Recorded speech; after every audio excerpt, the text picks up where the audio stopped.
আমাদের ভারতের সাথে যুদ্ধ করতে হবে না। আপনারা কয়দিন পর দেখবেন কলকাতা, চেন্নাই তারাই আন্দোলন করবে ভারতের বিরুদ্ধে।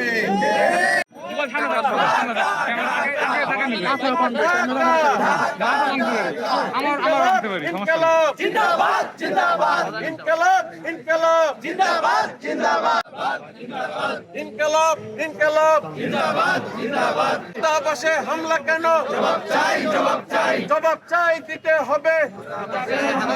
দূতাবাসে হামলা কেন? জবাব চাই, জবাব চাই, জবাব চাই দিতে হবে। ভারতীয় অগ্রাসন রুখে দাও দিতে হবে। ভারতীয় অগ্রাসন তাদের ব্যবসা, ট্রান্সপোর্ট, হোটেল, রেস্টুরেন্ট সবকিছু বন্ধের মধ্যে হয়ে গিয়েছে।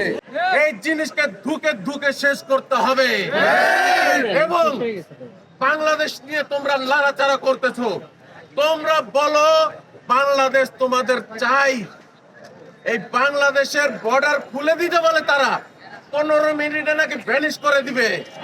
আমি তোমাদের বলতে চাই, সাবধান করে দিতে চাচ্ছি, বাংলাদেশ নিয়ে চিন্তা করো না, ভারত খন্ড খন্ড করে ছেড়ে দেবো।